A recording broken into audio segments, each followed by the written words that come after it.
Assalomu alaykum hurmatli vatandoshlar. Mana bu Zakir Valkadan sizlarga to'g'ri foydalanish va uni qanday ishlatish yo'llarini qo'limizdan kelgancha o'rgatmoqchimiz. Bu Zakir Valkadan, ya'ni banka bekitishdan juda ko'pchilik yopishda qiynaladi, to'g'ri foydalanolmaydi. Shularda hozir ikki xil banka yopishdan foydalanishdi, to'g'ri foydalanishdi. Bizni tajribamizdan kelib chiqib sizlarga o'rgatmoqchimiz.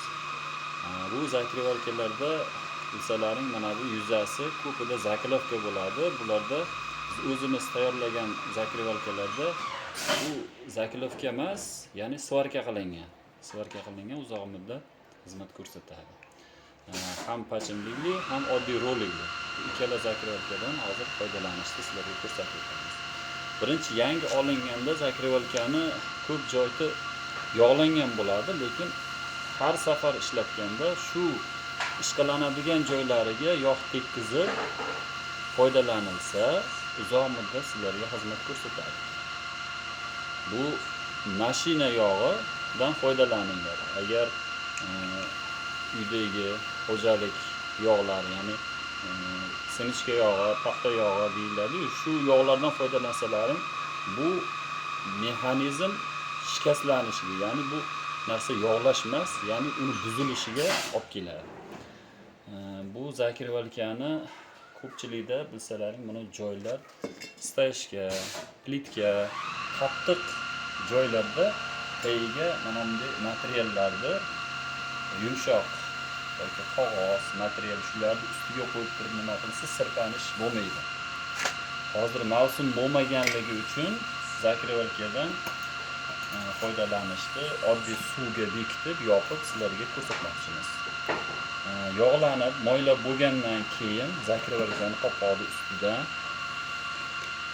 ochiladi. Mana roligini orqasiga qo'yib, rolikni pastki chizig'ini qopqoq tagiga tushirib olinadi va qo'ziqorin tutqichdan mahkam bosib, bu oddiy roligidan bog'idan tutiladi. Har aylanganda ozgina rezba buni murvatini burab borilaveradi. Ko'p nima qilinmaydi. Agar qotib qolgandan keyin shu 2 martada 1 marta buralsa ham bo'ladi.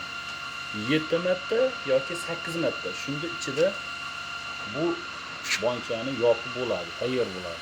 Yopilgan bankani yuzasini qarasalaring, tagisini mana hech qanaqa bidirish hosil qilmaydi, tekis, sifatli, chiroyli bekitadi.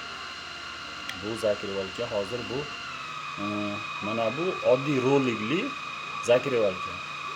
Shuni yopishi. Endi bu sohat strilkasiga teskari qilib aylaniladi.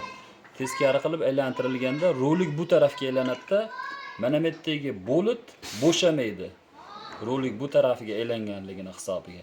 Agar sizlar buni teskari qilib aylantirsalaring, rolik bu tarafiga aylanadi-da, buni bo'lib bo'shab ketadi. Razmeridan chiqib ketadi, keyin sizlar o'ylagandaqa banka bekitilmaydi, buzildi degan holatga tushadi. Mana bu zakrivalkamizda bu u tarafiga ham, bu tarafiga ham aylantirilsa bo'laveradi. Buni hozir buni ham bekitib tekshirib ko'rsatib beramiz.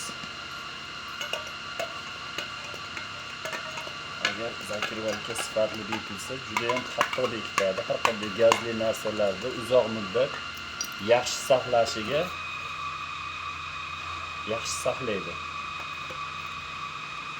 Zakrivalkani mana shu tagidagi rolikda tagidagi chiziq qismini qopqoqda tagiga tushiriladi, aylantiriladi, ozgina rezba aylantiriladi, ozgina rezba qo'shib borilaveradi.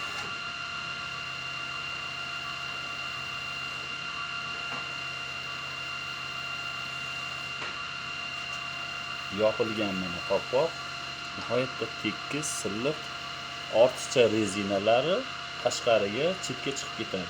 Bu zarari yo'q. Juda ko'pchilik rezinasini chiqarib tashlayapti deydi. Bu ortiqcha, keraksiz bo'lgan rezinalar. Shunday foydalanilsa, maqsadga muvofiq bo'ladi.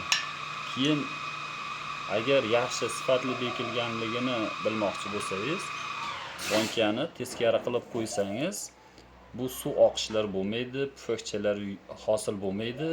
Shunda banka sifatli yaxshi bekilgani bilinadi. E'tiborlaringiz uchun rahmat. Bizning tavsiyalarimiz shu.